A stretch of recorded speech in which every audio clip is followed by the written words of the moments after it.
Welcome into our Locked On NFL Insider Report. I'm your host, Kainani Stevens, joined by our NFL insider and, of course, Super Bowl champ, Isaiah Stanback. Thank you for joining us. It's been a while, but some big news, so I had to bring you in on this. Baker Mayfield finally finding himself a new home. Feels like he was playing a game of chicken with his former team, the Browns, for a while. He's going to be heading over to Carolina. Can you just talk a little bit about your immediate reaction and the deal, kind of what they got back in return for him? Well, it's obvious that Baker Mayfield was playing absolutely no games when he said that he would never play another down for the Cleveland Browns. He put his feet in the sand. He felt disrespected, and he finally gets his wish. He is on his way over to the Carolina Panthers in exchange for a conditional fifth-round pick. And if he plays 70% of the snaps, that conditional pick goes up to a fourth-round pick. The Cleveland Browns are going to pay for $10.5 million of his salary, which then in turn leaves only $4.85 million that the Carolina Panthers have to pick up because Baker Mayfield took a $3.5 million pay cut off his salary that got rolled into incentives for him to make this deal happen. He really wanted out of Cleveland, and his wish definitely came true. Seeing how he's compromised on his salary there and then just so little return to Cleveland, it really just kind of reached a boiling point there that he was never going to go back and play for them.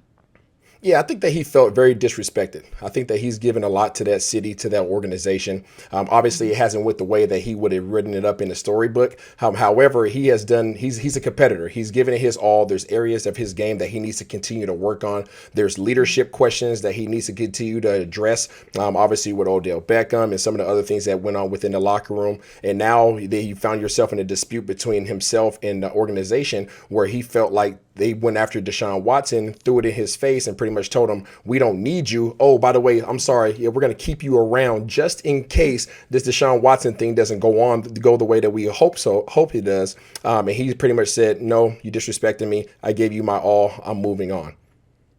On the Cleveland side of things, I mean, they do have that Deshaun Watson possible suspension looming over their head. So now with Baker out of the picture, what is their quarterback situation right now?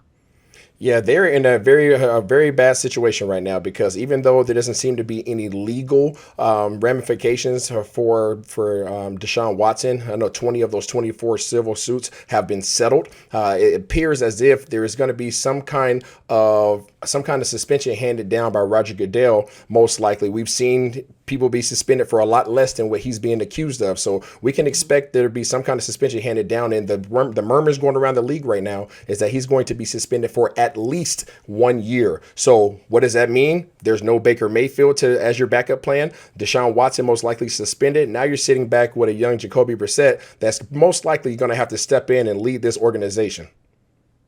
All right, well, we'll see how that ends up. As for Baker Mayfield, he's heading to a new home. And, Matt Rule has probably his best quarterback that he's had, right, so far in his tenure in the NFL. So what do you think is kind of the ceiling for them for the Panthers organization right now? Well, the Panthers are in a must-win situation. Obviously, Matt Rule's his tenure down there in Carolina has not been very good.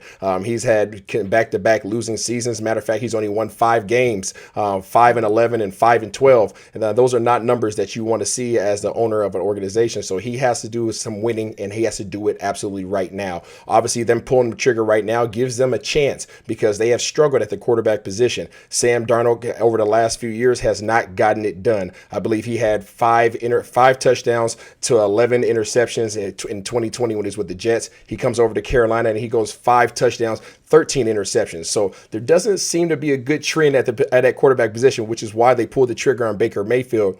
What does that do for them now? It gives them a lot of options. He's stepping into a fold with a team that has Mr. CM3 himself, if he can stay healthy. Christian McCaffrey right there at the running back position, one of the most explosive, dangerous running backs when healthy in this league. He also has a Robbie Anderson out there. He has DJ Moore at the receiver position. He also has Ian Thomas at the tight end position. These guys have a great offense in terms of personnel. Can Matt Rule put it together? And how quickly can Baker Mayfield, after missing OTAs, after missing mandatory minicamp, he has to hit the ground running because camp is right around the corner?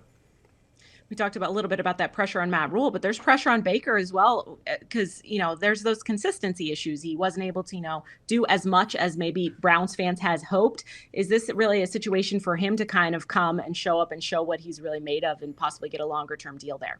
You know what? My hopes are high for Baker simply because of the fact that we know that he's a competitor. Nobody's ever questioned that aspect about him. They've questioned his accuracy. They've questioned his ability to sit in the pocket. They've questioned his leadership ability, but you've never seen anybody question his intensity and his competitiveness. And when you have a competitor that has gone through the mud, when you have a competitor who's been put down to the point where to say, hey, we don't really want you anymore. This is when those individuals show up. So he has an opportunity to address all those aspects of his games that people have question marks about because they're all fixable. Leadership, he can work on his leadership skills. Accuracy, he can continue to work on that. Decision making, he can work on that. That's watching film and improving upon those things. Matt Rule has a responsibility to put him in a situation to be successful. I think the ability to now move in the pocket, get outside of the pocket with those weapons, with CM3 in the backfield, Robbie Anderson, the deep threat, DJ Moore can make some big plays. This could be an offense that could be very explosive. So yes, Baker Mayfield has a lot of pressure, but being the competitor that he is, I look forward to him having a pretty solid year. Time to rise and shine for Baker in Carolina. A good new spot for him. So we'll see how that goes. Isaiah, thank you for joining us. I'm Kainani Stevens. This has been Locked On NFL.